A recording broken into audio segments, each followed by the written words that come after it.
Hi, this is Andy of Andy's Personal Development, and we are currently live in the breakout room. So, welcome and welcome, and we love being here for you with quality and value to inspire and to transform. Remember, we are on Apple, Spotify, Google, Amazon, and iTunes. Today, as usual, we have a special guest to share with you for your development and growth and to live your better informed life. So, grab a cup, pull up a seat, and stay tuned for the introduction. Right here, now, live in the breakout room. It's the place for health, happiness, and prosperity. Stay tuned. Our next guest in the breakout room worked his way through school, eventually achieving a BA in business and MBA in healthcare administration. He served mostly lower income people on 3 continents over the last 35 years and is familiar with the challenges and unfairness of life. He is David R. Edwards. This is our guest. He's also an author, and his new publication is entitled You, Who Knew? Surprising Foundations to Get Modern, Feel More Connected, and Stay Balanced in a Rapidly Changing World. In 2018, while working with doctors, dentists, counselors, and community health workers, he had an epiphany. David says, this is your life, and it is important. So, let's welcome this accomplished guest, live in the breakout room, David R. Edwards. And we are live in the breakout room. This is Andy, your award-winning and internationally accredited life and development coach. And now meet our guest, David R. Edwards. Hi, David. How are you today? I'm good, thank you. How are you?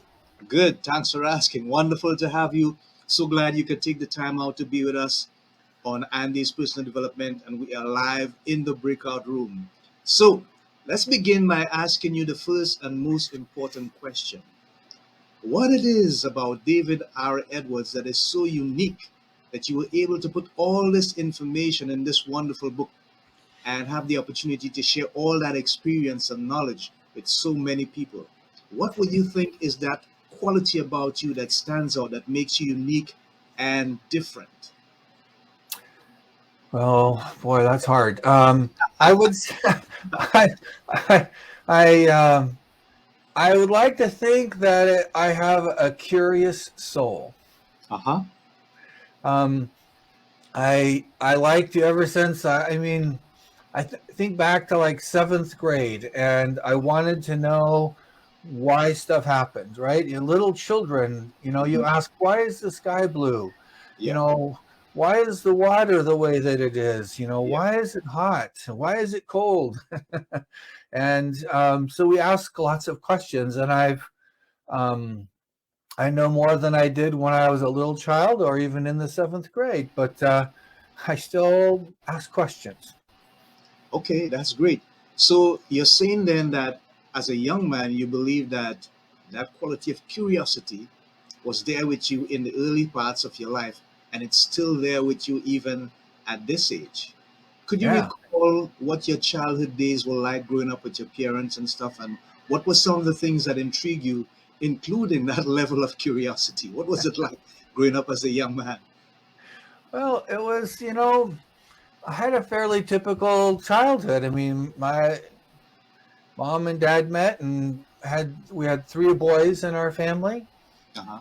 and um, unfortunately, they got divorced when I was about 10. Oh, And that was hard. I don't think I realized at the time, you're a child, you're not thinking about things at that level. And As we know, our prefrontal cortex isn't really Yes. developed. And Yeah. so I remember actually as a young man, like an early teen, being fairly angry at the world Mm. and not really understanding why. And it took a toll on me, frankly. I used to get mad at my brothers, throw things at them and stuff like that. But what happened was, as a teenager, my mom had remarried, and my dad, when they got divorced, my birth father was drinking too much. Wow. And my mom married a man who, it turns out, was a full-on alcoholic. Oh my. And so that created some pretty serious challenges pretty quickly. And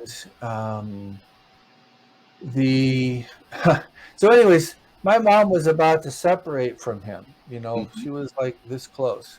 Yeah. And I remember she came into our room one evening and said, if I come in and say we're leaving, then you boys, you need to not make a lot of noise. You need to just grab some basic clothes. Don't worry about all your stuff, your bicycles or whatever else. And we're going to get in the car and we're going to go. Wow.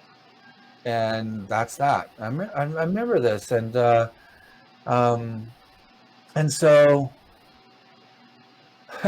that didn't happen, though, because some missionaries from the Church of Jesus Christ of Latter-day Saints came by and knocked on their door. And they had come by before, in years past. And my mom had always said, no, we're not interested.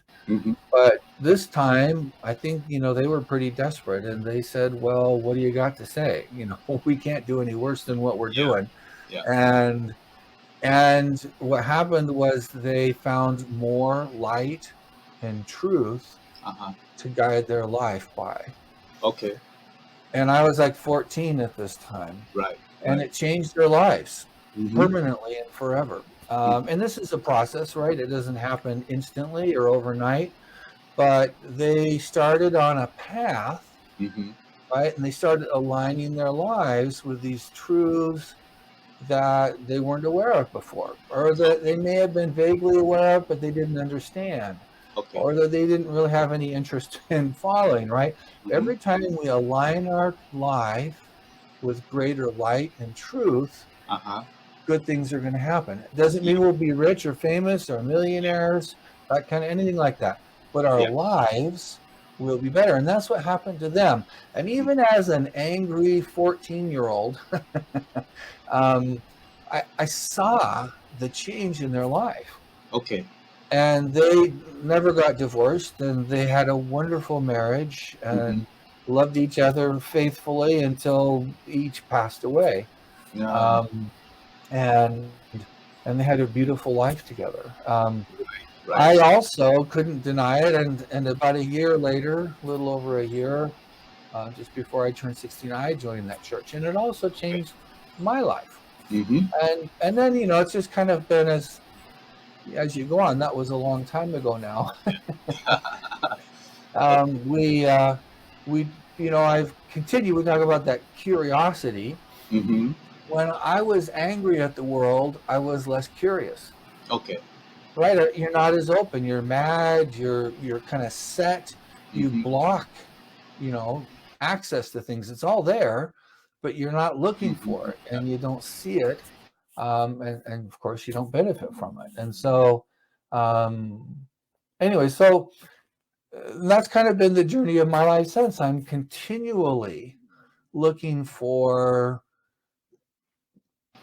truth, for wisdom, as well as tips. What we call today, what we call them tips, tricks, techniques, hacks. We have all these kinds of things, and they're fine.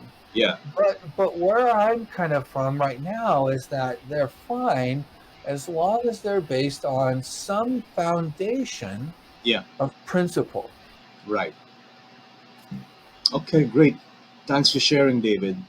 I want to look at your career, and it says that you serve mostly lower income people on three continents over the last 35 years. Tell us about that experience and what kind of service you were actually giving and how fulfilling it was for you.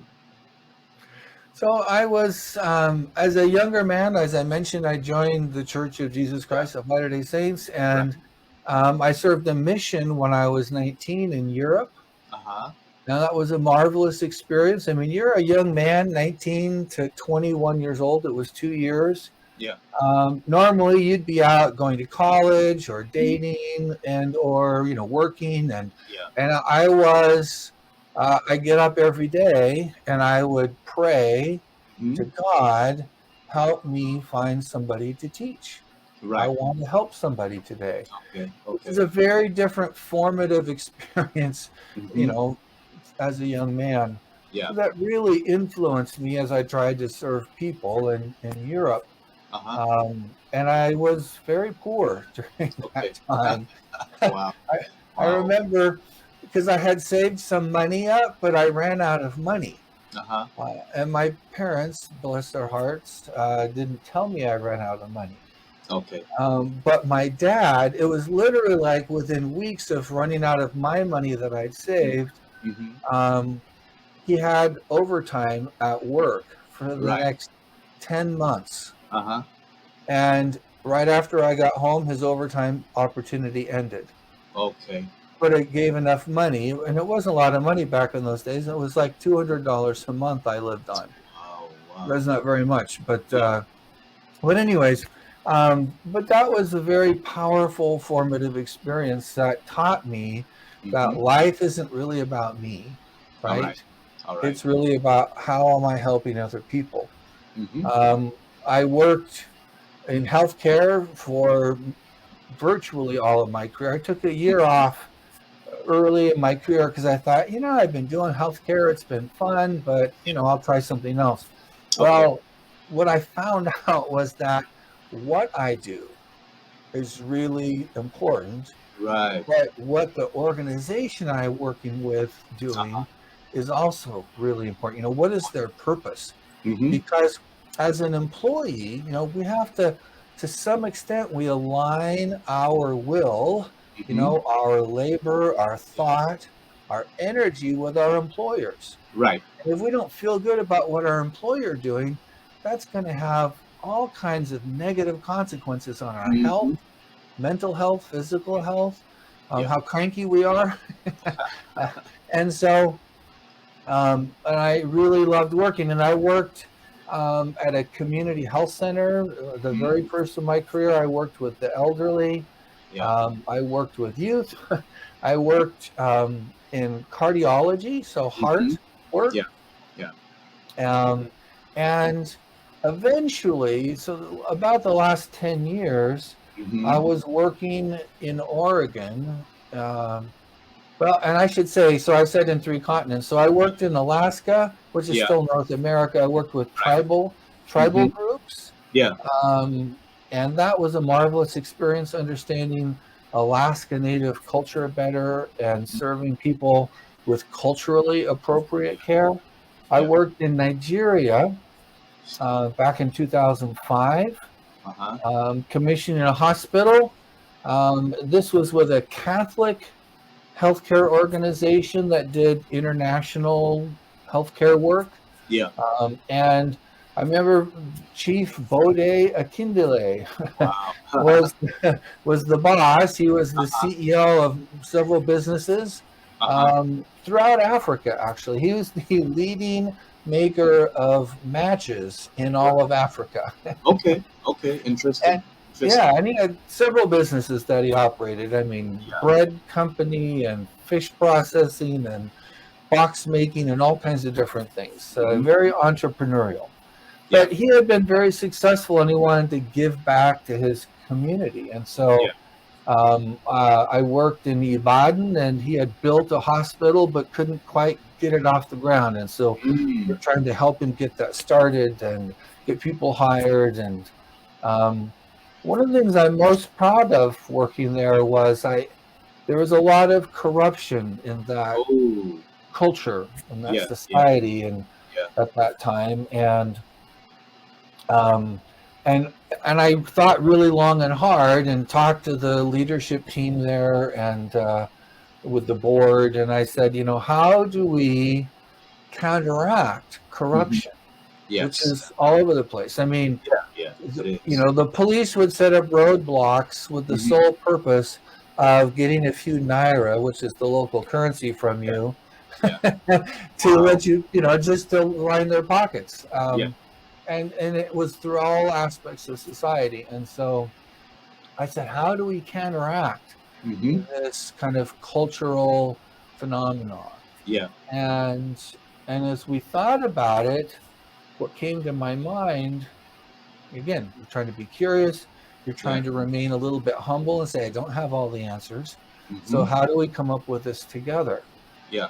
And I realized that the values, the principles that underlie servant leadership Right. would counteract Hmm. this kind of tendency towards corruption. Right. And so we adopted, I mean, we went through a process with staff and with the board, and finally the board adopted a formal policy Hmm. around servant leadership. The Yeah. idea that I lead because it's the best place for me to be of service, Service. Yeah. to make a lot more money or to be more important than anybody else or to tell people what to do or Mm. any of these kind of that can be motivations Yeah. for people who want to be the leaders. Right. We really kind of try to counteract that, so Hmm. that at the level of leadership, the tone that we set for this fledgling organization Hmm. was one of service to each other, service to the community, service to our patients, Yeah. um, so that we would hopefully, kind of counteract that cultural tendency. Anyways, it was a wonderful experience. And they wanted us to stay on for 3 years, 3 more years. And I had two teenager blonde girls in high school at the time. Challenge. And where we would be working, there just weren't like international schools or those kinds of Yeah. opportunities, Yeah. Yeah. and we just couldn't get a good feeling about it, so we didn't do that. But it was a marvelous time, and Experience. I Yeah. met some wonderful people. Wonderful. Ojo Olufemi is my dear friend from back there, and anyways, um, this last 10 years, I was the CEO of a couple of different community health centers in Right. Oregon. Uh huh. And there was a lot of things going on. Medicaid transformation is what it was Hmm. generally called. Yeah. And so, like, the state government was trying some new innovative policies to try to help care to be more effective, Yeah. to help keep costs down, and to Hmm. provide a better patient experience and to have better outcomes. Yeah. So when I say outcomes, does that mean anything to you? Because I sometimes, think in healthcare lingo, and then I don't really realize that most people don't work in healthcare. So Yeah, but forgive me. the term outcome basically looks at the results, not so much the process, but the results, the benefits that you're gonna get out of what we are going to do. Yeah. Perfect. See, you could be a healthcare administrator. Perfect. Thank you, sir. Thank you. So, so, and I was working at an organization that wanted to make a big difference. So we Yeah. wanted to add value, and we were excited about this. Hmm. And and so we did a number of things, and I felt pleased. I was really happy. It was an exciting time. And this organization. When I started there, I had a lot of challenges, Right. and financial challenges, quality, consistency. Were not there. Our reputation in the community, frankly, had been pretty good, but it had been lagging. So Hmm. people, we've done a lot of begging, and people. My first meeting with the local hospital CEO, I literally walk in the door and say, "Hi, my name is David Edwards. I'm Uh-huh. the new CEO at this organization." Wow. And the first words out of his mouth were, "I am not your bank." Oh. Oh. Wow. Because they had had 8 CEOs in 8 years. Wow. Fast to And move. evidently, each one had gone to introduce themselves and said, "Hi, I am so and so. Could we have some of your money?" Oh Evidently. my. Oh my. Wow. Wow. Wow. And, Wow. and so I didn't say that. And I said, "I'm thrilled. That's good to know because I don't want your money. But I do want your friendship and I do want to work with you All right. so that we can pursue our shared purposes, in ways that are going to be more powerful and more effective." And Yeah. that he was great with. And we became good friends and we did some really great things together. But anyways, we turned things around financially. Mhm. We improved quality so that we were consistently the best in our region. Right. We really developed an outstanding reputation. People wanted to work with us. Okay. People found value, Yes. and they were asking us for things, right? Which is nice. Yeah. Um, and and we had gone to the point where a lot of patients wanted to come see us, and we ran out of room.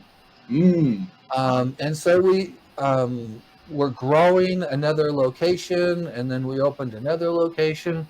But our original, kind of the old clinic, um, we had totally outgrown. So we'd moved me into a closet. Mm-hmm. And at some point, I moved out of my closet so I could put 3 dentists in my closet. And Wow. I moved out of the building because, as a servant leader, we prioritize the Yeah. needs of our Yeah. staff and of our Yeah. patients.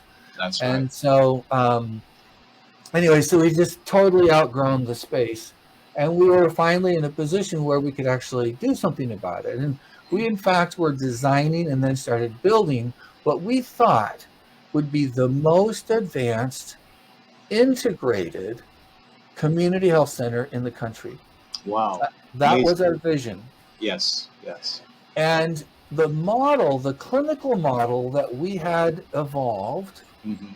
put you, if you were the patient, Andy, it put you as the captain of the care team. Okay. Okay? So Yeah. as the captain of the care team, we had certain expectations of you. Like, you aren't going to just say, "Tell me what to do and I'll do it." Mm-hmm. You're this kind of passive participant in the healthcare process. Yeah. If you go to our dentist, right, you would open your mouth and say, "Fix me, but don't ask me to do anything," Yeah. like brush my teeth regularly or floss or something Right. like that, right? Yeah. And so we had this integrated set of services. And so you could come in literally and see the dentist or a hygienist. You could see a physician or a nurse practitioner. You could see a therapist or a health coach. You could take a class. You could do a Zumba. You could, we had all these different services. We had Yeah. Yeah. community health workers who could go out to your home. Yeah. We had all these different things.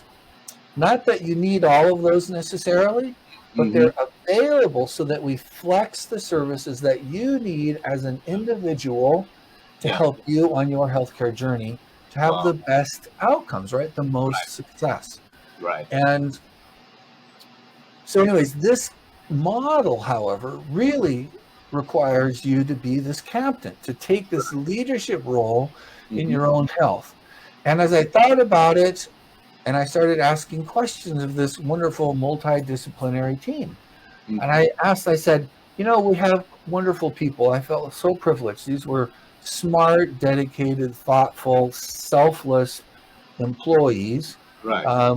We had this wonderful clinical model. We Mm-hmm. had all these kind of scope of services we could offer.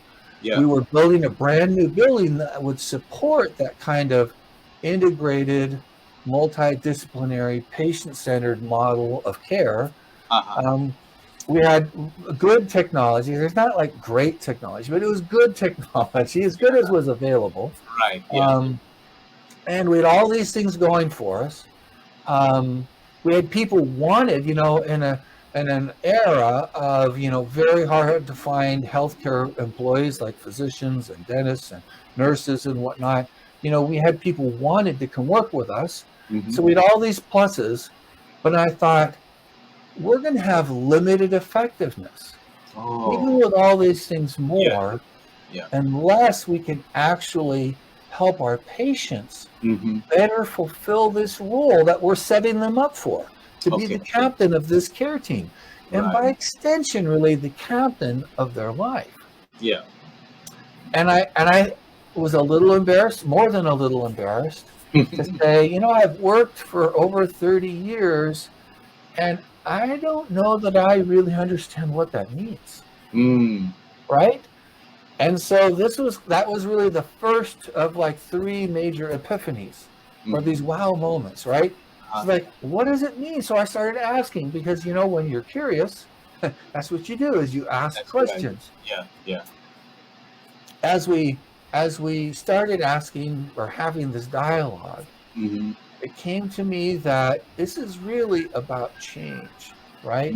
Being the Mm-hmm. captain of your life, or the captain of your care team, Yeah, is really about managing change. yeah, yeah. And so working particularly with the behavioral health, the therapists and health coaches and whatnot, we started asking, so what does this mean? What is change all about? And there are different models, that psychologists and psychiatrists and neuroscientists and whatnot have come Yeah, up with over the years. And so I yeah. started studying these, and I was a finance guy. I was like a CFO for about 20 years. Right. And I was used to using spreadsheets. So what I did was I put these um, theories, and I laid out the various stages of change, if you will, these change models, Mm-hmm. and I put them on a spreadsheet so I could like understand, kind of look at them and see the flow of them. Wow, And wow, this wow. is where my third epiphany is Mm-hmm. at the foundation, at the core of every model of human change, is this idea of personal or intrinsic motivation. Okay, great. Wow, David, you have inspired me to think so much more outside the box. Hats off to you guys for that holistic approach.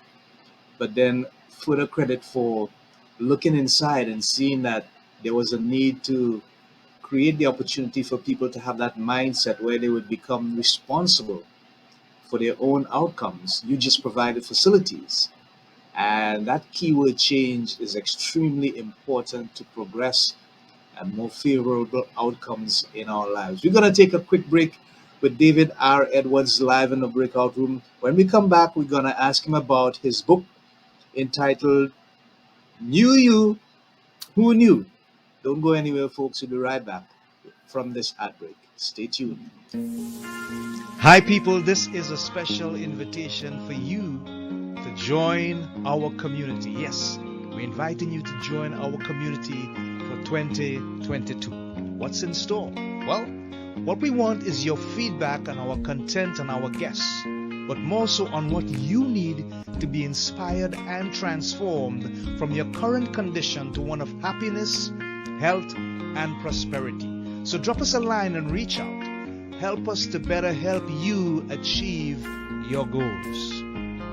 So, people, inbox me at www.facebook.com/mddreamer/. That's www.facebook.com/mddreamer/. Or send me an email at lovebitsa@gmail.com. That's lovebitsa@gmail.com. We love hearing from you as we build our partnership in growth and development, and we look forward to your communicating. Help us to help you to live a better life in personal growth and development from Andy's Personal Development. We love you. We look forward to hearing from you. See you soon. Bye for now.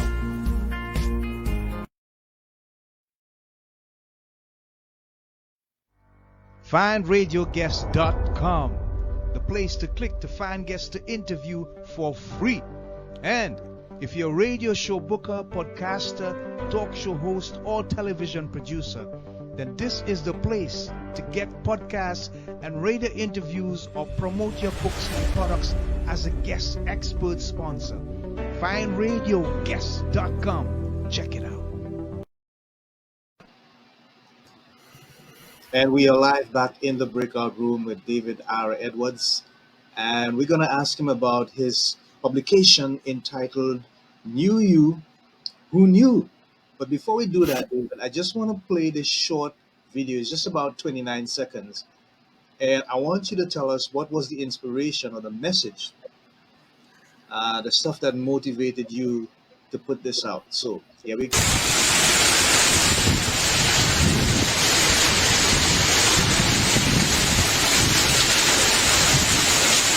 From humble beginnings,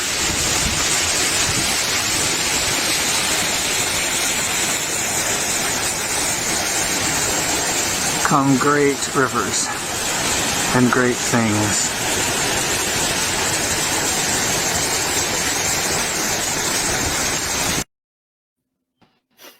Okay. Tell us a bit about that, David. What was the inspiration behind that? Well, I, we were living in Juneau, Alaska, Uh huh. and I was serving in this tribal health organization. And my daughter was with me there. Hmm. She was a senior, so she graduated from high school there at Yeah. Juneau Douglas High School, Okay. and so we love to get out and go hiking. You know, when you have a nice day, so it rains about 80 inches a year. Oh, wow. Wow. Yeah. And so when you have a nice day like that one is, you want to get out and explore because it's beautiful. It's Yeah. absolutely this beautiful area where you literally go from the glaciers to Hmm. the mountains to the ocean. I mean, it's just Okay. all right there. And Yes. so we hiked up along this river and up to this glacier, you know, where it was literally melting off into this Hmm. river, which combined with others into a much bigger river, and then, you know, went into the ocean there. Yeah. And it was a marvelous, beautiful day. Wow. Um, and, you know, this idea that in nature, Hmm. all things start small. Yes. And as human beings, I'm on a mission to get us out of the mechanical metaphor when we're dealing with human beings, right? Yeah. We can use machine language and machine metaphors when we're talking about stuff all day long. That's great. Yeah. It Yeah. works fine. But we're Yes. not machines, we're human beings. And so the That's right. idea here is that as human beings, Hmm. everything we do starts small. We start tiny. So this daughter that I was hiking up there with is pregnant right now. I think I Okay. can say that. It's not a big mystery or a surprise. Yeah. So, Yeah. anyways, and so she sent us this ultrasound, her very first ultrasound, because she's had a miscarriage and you know Mm. is likely to Okay. have a challenging pregnancy. So she sent us this little ultrasound, and it looked like a peanut or a kidney Mm. stone or something, right? Wow. You Wow. couldn't really tell. It starts really small. Then she sent us a picture, you know, like 4 weeks later, and you could see this was a baby, Right. right? And we all start small and we evolve and then we grow up, and that's how things in nature are. And we're Right. a part of nature. And so Yes. this idea that we start small and by accumulation of time and effort, small things become great things. And that's really what Yes. that's about. That's beautiful. Thanks for sharing, David. I really appreciate that. That's really, really beautiful. So let's talk a bit about Knew You, Who Knew, your publication. You took a pretty long time to do the research and stuff, but what was the biggest drive or catalyst behind you actually deciding to write the book? Well, there's a couple of things actually. So I had left this job as the CEO of the health center where I had these, you know, the first epiphanies. Mm-hmm. And I didn't get much support from my board, frankly, Yeah. about, you know, this like, wow, we need to really dive into this and understand this. And so after I left, I thought, I'm going to dive into this because I could tell this was going to be important. And I need to let you know that this organization was a wonderful organization, still is. But excuse me. I'm trying to think how I want to say this.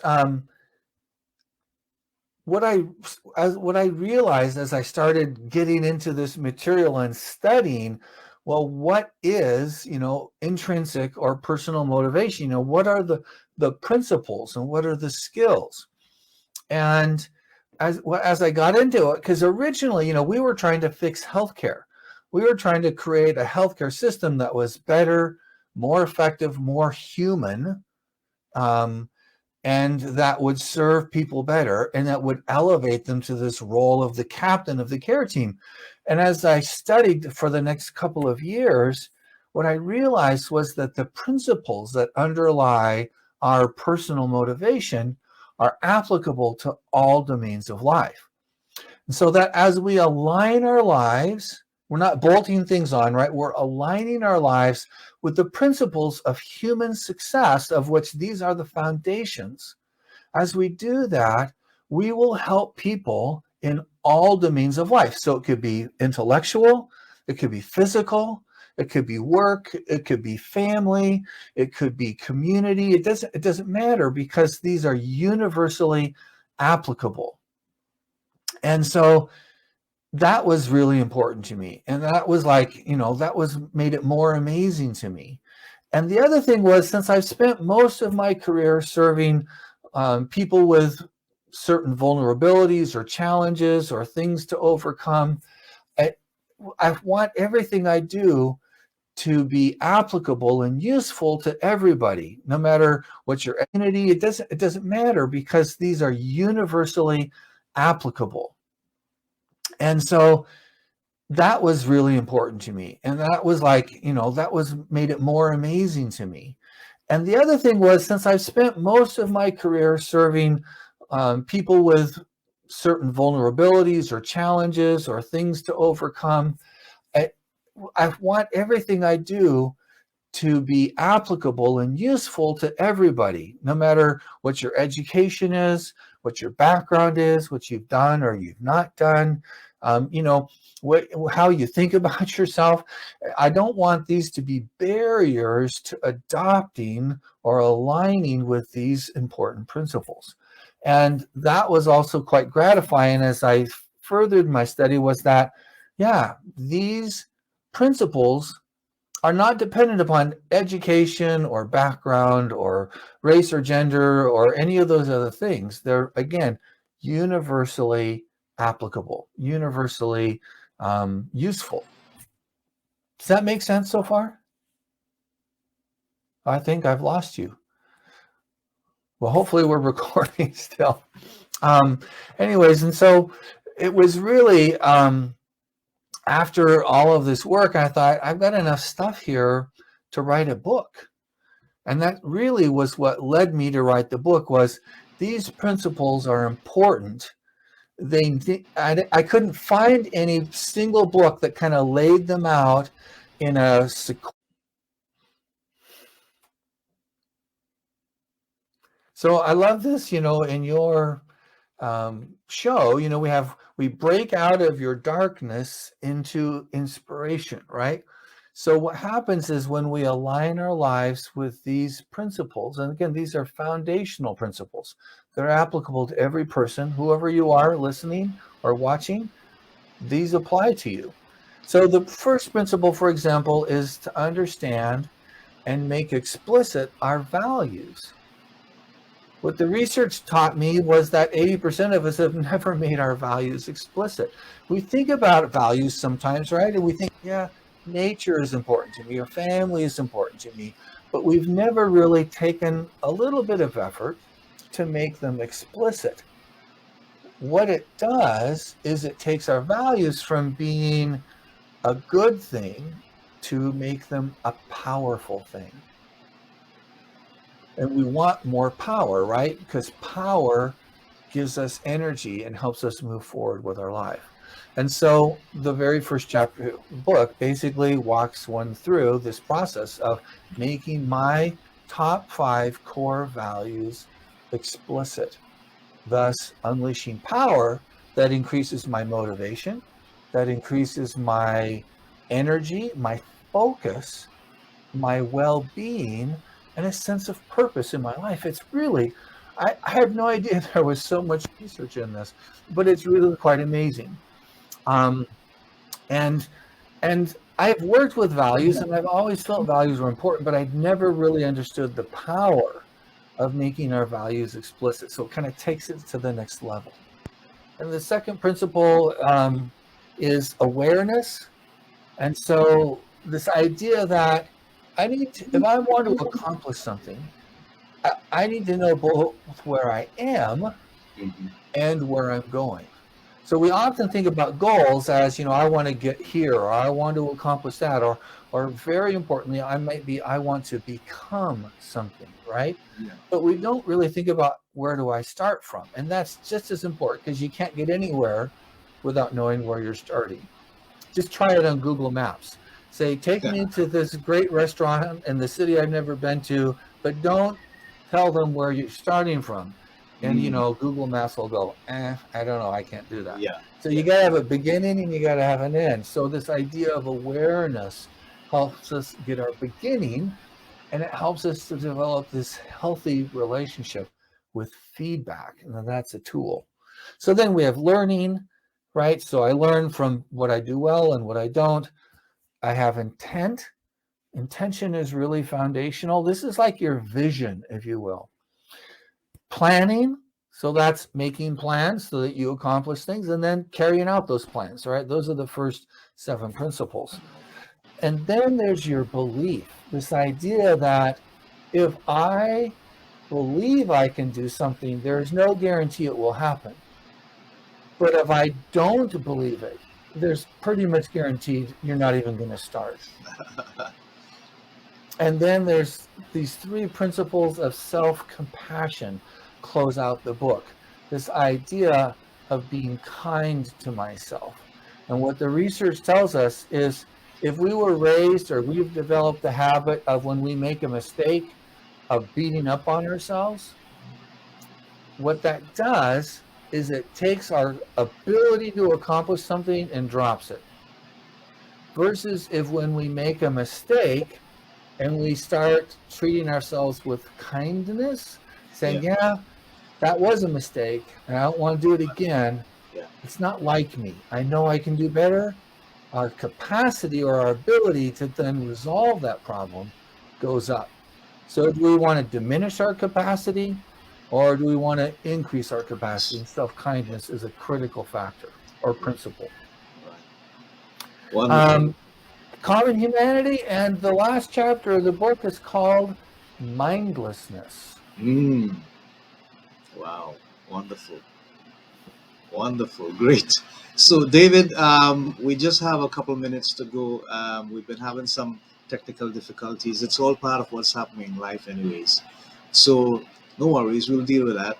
So, I just want to give you a minute or two to share with people how they can get your book, and if they need your expertise, your area of professional assistance and services, how they can contact you, maybe your social handles or whatever means they can make contact with you. You Right. bet. So it's all up to you, David. Go ahead. The easiest way to get a hold of me is through my website, which is simply my name, www.davidredwards.com. And that's the easiest way. I'm also on Facebook, David R. Edwards, and I'm on LinkedIn as well. And that's probably that's the easiest way. Okay, great. Thank you for sharing. Thank you for being on the show. You have been a source of inspiration and encouragement. And we're happy to have you, David R. Edwards, the man with the publication. And he's looking forward to adding more value to the lives of so many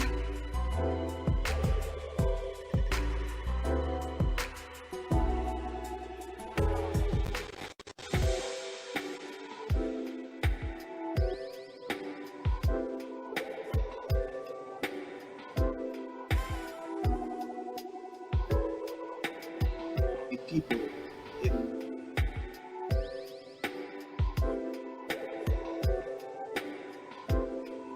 You're frozen on my screen. Sorry about that.